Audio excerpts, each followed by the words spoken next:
Yeah.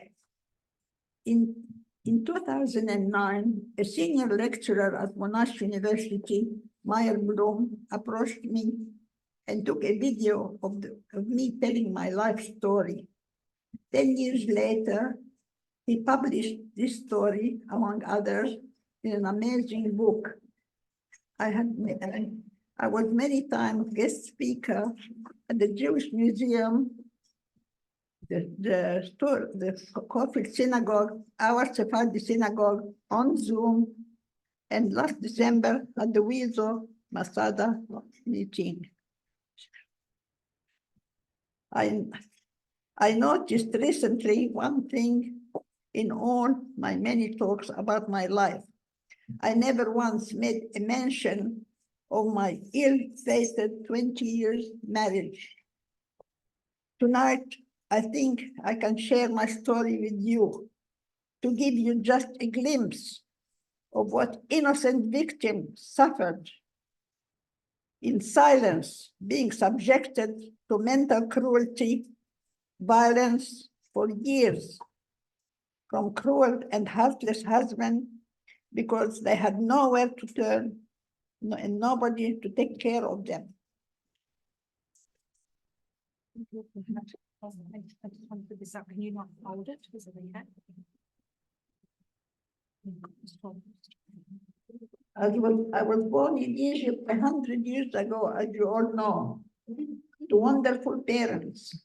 They had 10 children and they devoted their life for them. I grew up with amazing 3 brothers and 2 sisters. The other died before I was born. I was surrounded by love from my family, lots of uncles and aunties, cousins, friends, neighbors.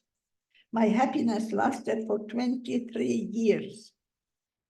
In 1947, at the age of 23, I was introduced through a matchmaker to a man called Leon.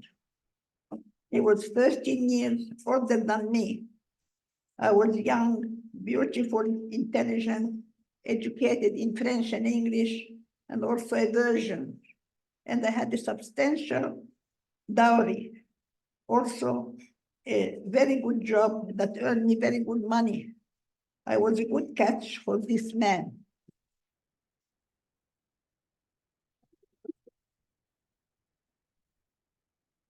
We didn't know anything about him except what the matchmaker told us, that he comes from a good family, the Mosseri, who were very well known in Egypt, and they were bankers, and he was working at the bank for his uncle.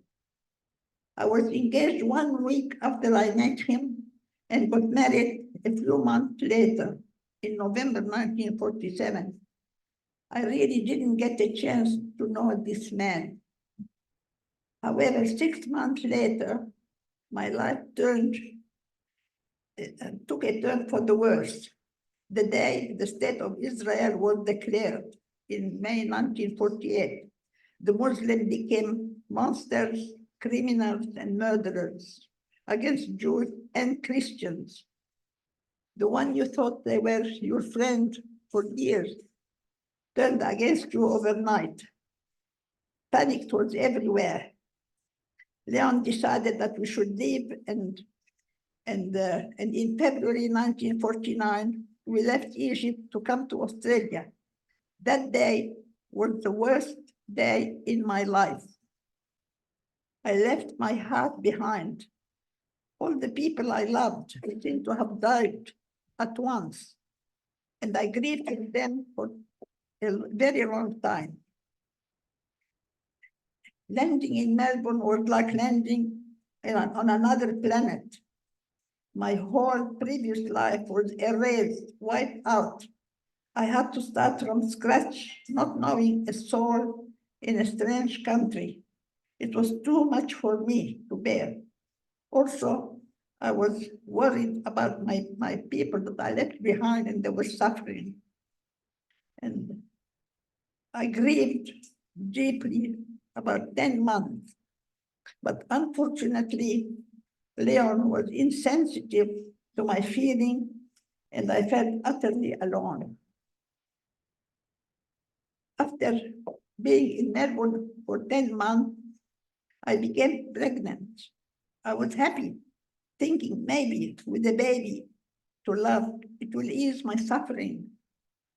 To my surprise, Leon accused me of getting pregnant too soon, and he was very angry. By then, he was already 38 and a half years. I got a beautiful baby boy in a public hospital. I was there 2 weeks. If a cat gave birth to a kitten, she would have had more attention than I had giving birth to a beautiful baby. Nobody visited me for the 2 weeks, except my husband, and he was commiserating instead of rejoicing. We didn't have a phone, and Leon couldn't bother ringing the few friends that we had to tell them that I got the baby, and they were anxious to hear from him. He didn't lift a finger to arrange for the circumcision. Rabbi Goldman from the Turak Shul had to do all the work. And it was a very miserable circumcision at the hospital with only 3 people, the rabbi, the moher, and a reluctant father. When I wasn't even told that my own son was being circumcised till it was over. Returning home after 2 weeks in hospital, nobody to fuss over me or my baby. And the journey of my hard life began.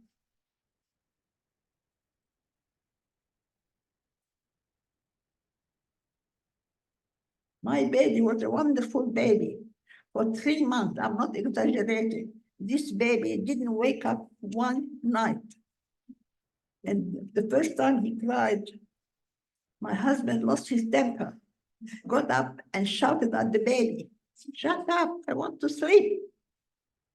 The baby cried more, so he took him and shook him so much, I thought he was going to kill him. At that time, I realized I was living with a violent man who couldn't control his temper. 9 months after Jack's birth, I became pregnant again. Leon hit the roof, became vicious, and asked me to terminate my pregnancy. Against his will, I gave birth to a second adorable little baby, Eddie. I was supposed to stay in hospital 7 days, but I left on the 6th day because I didn't want a repetition of the first circumcision. I went straight to the phone, and I rang Rabbi Goldman and told him to arrange everything. I rang all my friends, told them that I got the baby boy and I'm home and I'm inviting them to the circumcision. They were very happy. Then I went and bought all the ingredients that I needed to make to prepare for the circumcision. And the next day, I spent the whole day baking and cooking.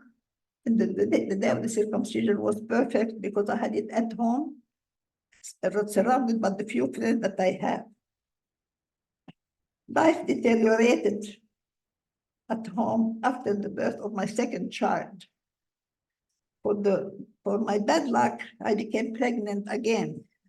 This turned Leon into a monster, and he insisted that this time I should get rid of it. I got a telephone number to ring, and little I knew that the people there were just backyard butchers performing illegal abortions. Anyhow, it was a very bad experience for me. As soon as I got home with my first baby, I realized I couldn't rely on Leon for emotional, physical, or financial help for me or for the baby. Jack was 1 month old when I started to seek work from people like doing sewing, dressmaking, whatever. When Jack was just 3 years old, and I left him in the kinder, and I took my little baby with me to do house cleaning, me, an educated girl.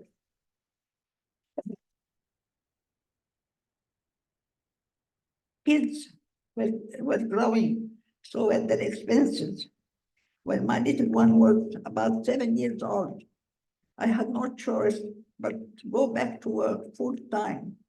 My children were neglected, left at home alone after school and on holidays because we had nobody to look after them.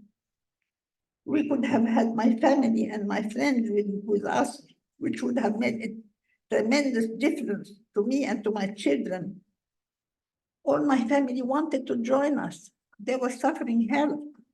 At the beginning of 1950, 1952, 1953. They all begged us to help them, to sponsor them. He flew into a rage at every request and refused to help anybody. I couldn't understand how a person could be so heartless and evil. I never forgave him for depriving us of family. There was a stone where his heart should have been. I couldn't write to my family and tell them how much I was suffering. They had a lot of worries trying to sort out their own life. I didn't want to unburden on the few friends that I made here, frightened to lose them. The only person who knew about my situation was a lady called Rochelle Brown. She was introduced to me in 1952 by the rabbi's wife. She was also from Egypt, and she was in the same situation, 3 children and a cruel husband. She was not only my friend, but also my mother, my sister, and an angel guardian for me.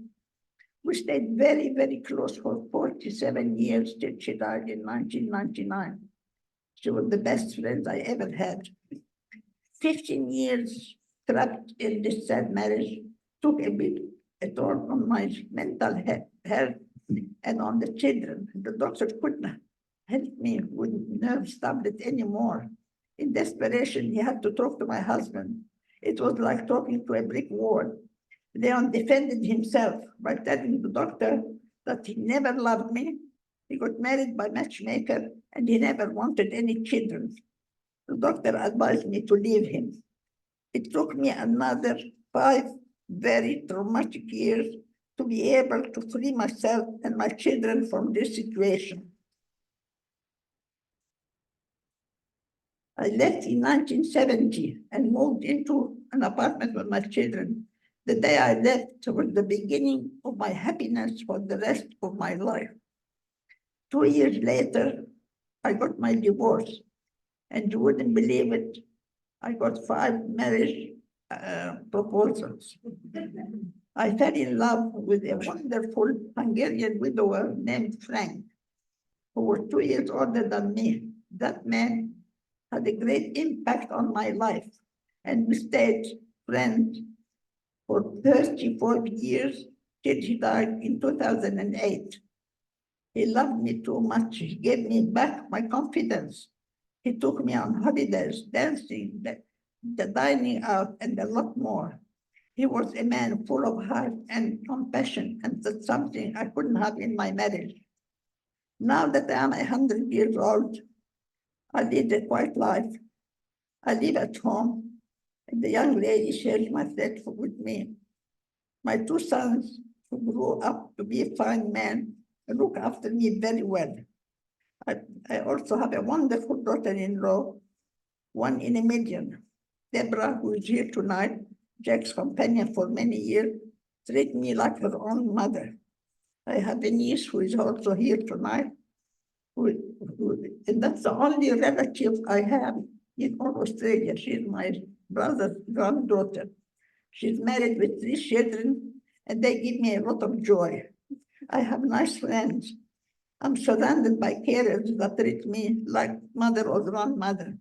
In short, I'm sure I'm surrounded by love. Life is beautiful at the moment. And despite all my aches and pain and arthritis, I don't mind living a little bit longer to enjoy all the love I have around me now. Thank you.